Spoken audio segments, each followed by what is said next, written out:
This is the Cholo News Report for Wednesday 05 June 2019.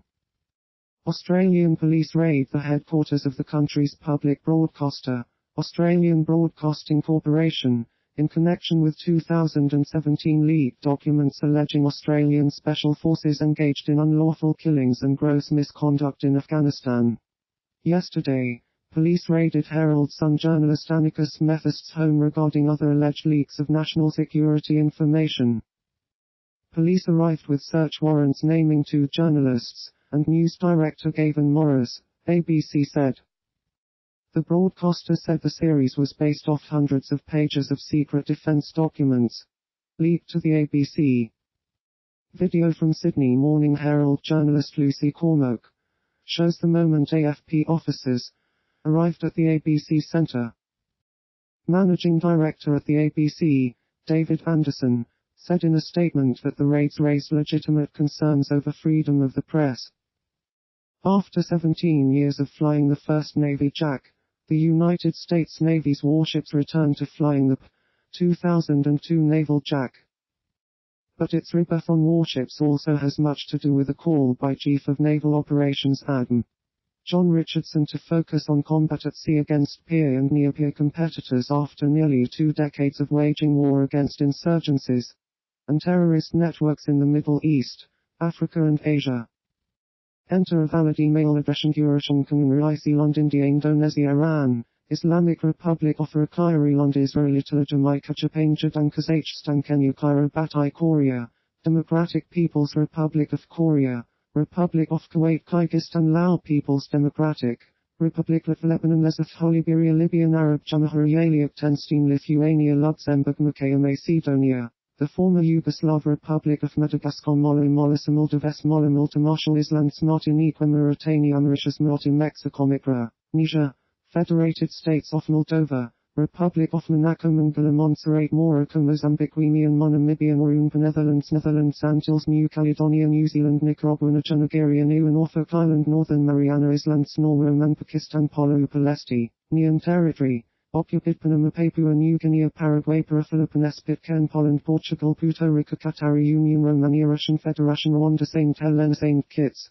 and Nevis St. Lucia St. Pierre and Miquelon St. Vincent, and the Grenadina Samosan Mariners Ottoman Principe Saw, Diara Senegal Serbia, and Montenegro Seychelles Sierra Leone Zunga Slovakia Slovenia Solomon Island Somalia South Africa South Georgia, and the South Sandwich Islands Spain Sri Lanka Sudan Suriname Svalbard Jan Mayen Swaziland Sweden Switzerland Syrian Arab Republic Taiwan, Province of China Tajikistan Tanzania, United Republic of Timor Leste Togoto Tonga Trinidad and Tobago Tunisia Turkey Turkmenistan Chuks and Caicos Islands Tuvalu and Ukraine United Arab Emirates United Kingdom United States United States Minor Outlying Island Uruguayas Pakistan Vanuatu Venezuela Vietnam Virgin Islands British Virgin Islands U.S.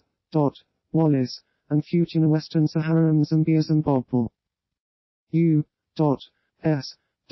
UK.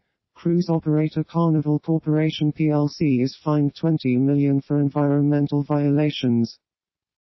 Miami-based Carnival pleaded guilty Monday to 6 probation violations, including the dumping of plastic, mixed with food waste in Bahamian waters. When Princess was fined the $40 million in 2016, the Department of Justice called it the largest ever criminal penalty involving deliberate vessel pollution. The United States announces new restrictions on American travel to Cuba. Effective Wednesday, travel via cruise ships or other conveyances, including private yachts or airplanes, is prohibited. Group travel under the previous POPA to papal educational provision is also not allowed. The move, which was announced by Trump administration officials, intends to roll back a scuba thaw that began under President Barack Obama. United States Treasury Secretary Steven Mnuchin said in a statement on Tuesday, the measures come in response to Cuban efforts to play a destabilizing role in the Western Hemisphere, providing a communist foothold in the region, and propping up United States adversaries in places like Venezuela and Nicaragua by fomenting instability, undermining the rule of law, and suppressing democratic processes. This administration has made a strategic decision to reverse the loosening of sanctions and other restrictions on the Cuban regime, Mr. Mnuchin said. U.S. National Security Advisor John Bolton, who declared Cuba part of a troika of tyranny along with Nicaragua and Venezuela as he outlined new sanctions in November, said the new policy is intended to deny the Cuban government a vital source of revenue.